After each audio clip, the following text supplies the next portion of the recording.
So there has been some questioning that is going on over time here about if Nancy Pelosi is on her way out. When you take a look at her today, right, and you take a look at her giving the House, press conferences or House, calls, you kind of start realizing that she isn't what she used to be.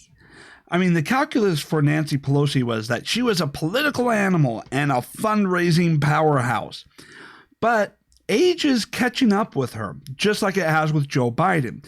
She slurs her words a lot. She loses her train of thought. She has trouble being able to remember certain details. And she starts making a lot of political miscalculations. So, for instance, Pelosi suffers massive political hit, abandons House scheme, announces acceptance of Senate bill. So as things were progressing with the bailout because of the pandemic that is going on, she decided to launch her scheme thinking that the Republicans were desperate and vulnerable since some of their members were quarantined and could pass a whole slew of Democrat, policy agendas that were completely unrelated to the crisis. And immediately she started suffering huge backlashes, not just from conservatives, but also from a lot of liberals, such as, even CNN and MSNBC. Right, which are usually there to back whatever crazy, stupid, dumb butt thing she's trying to pass. And so we see this, and then she immediately, has to do a media blitz. And the only time you ever see Pelosi doing the run around the media circuit, doing a lot of interviews is when she knows she's on a complete failure of a course and she's trying to go off and spin a new narrative for the media and trying to twist, spin, and warp reality.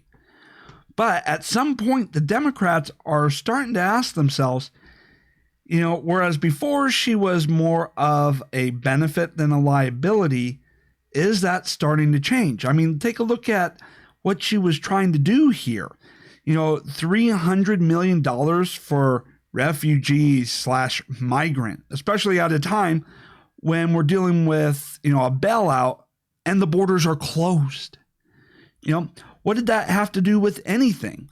And so they're having to go off and wonder, is she starting to miscalculate everything? Is her state of mind, deteriorating, just as much as her ability to go out there and effectively communicate with the public?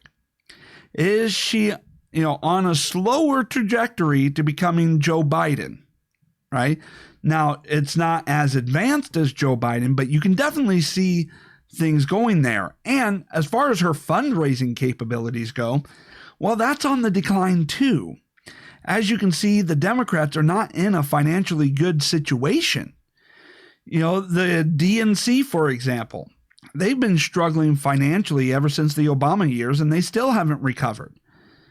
They're still, maybe you can make a case that it's her, fundraising ability that's probably keeping the DNC out of bankruptcy or having to declare bankruptcy.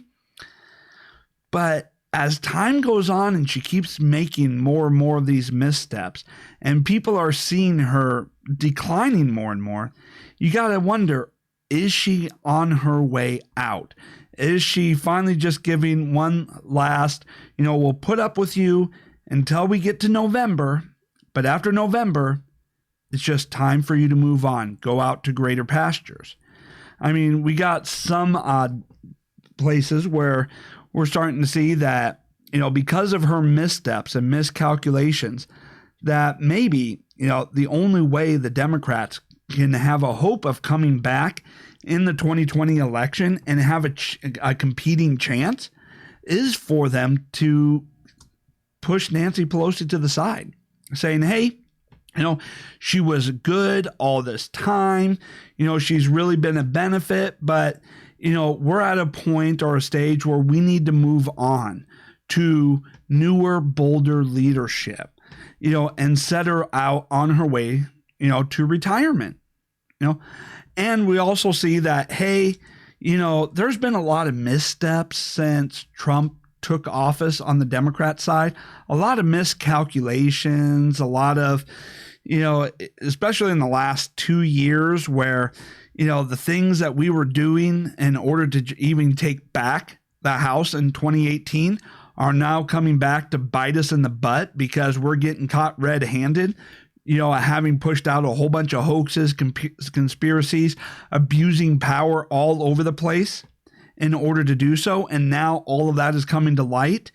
You know, we may need to scapegoat somebody in order to convince the electorate, no, it wasn't all Democrats. It was corrupt leadership, and we have now cleaned house. You know, so now you can trust us going into 2020. We've cleaned house.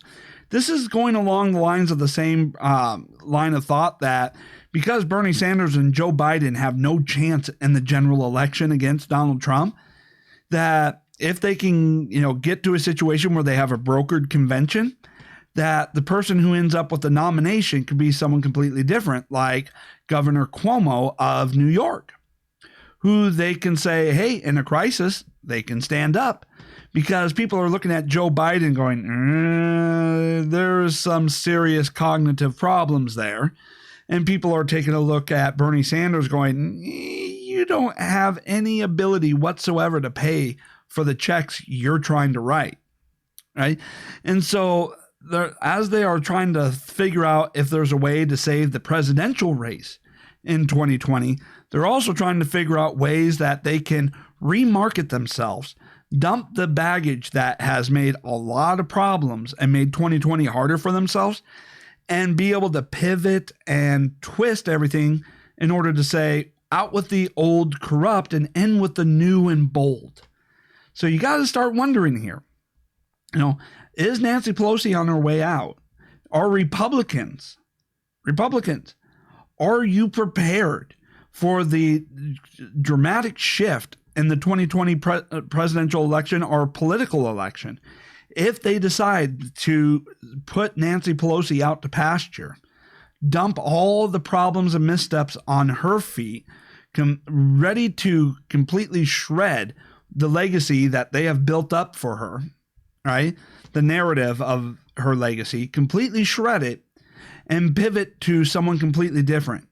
Are you prepared for that? You know, because that's going to shake things up and change the political calculus quite a bit if they decide to go ahead with that strategy. And so we got to be wondering, because the Democrats, they're looking at 2020, they're looking at November, and they know things are not going well for them. They know they're in serious trouble. And when it comes down to it, they will quickly turn on each other if they think doing so means they can scapegoat somebody, dump all their problems on them, shred any responsibility, you know, shred the legacy of all the missteps and corruption, and feel like they can get a fresh start, right? They don't hesitate to throw each other under the bus if it means, you know, being able to gain more political power for the rest of the party, for the party as a whole, because the individual doesn't matter to the Democrats. It doesn't. It's all about the collective, you know, just like the Borg, the collective. And so an individual loss means nothing. So we need to keep our eye on this, you know, and look for signs that they're getting ready to, you know, abandon Pelosi, set her out to pasture, and completely reshape the political narrative of 2020.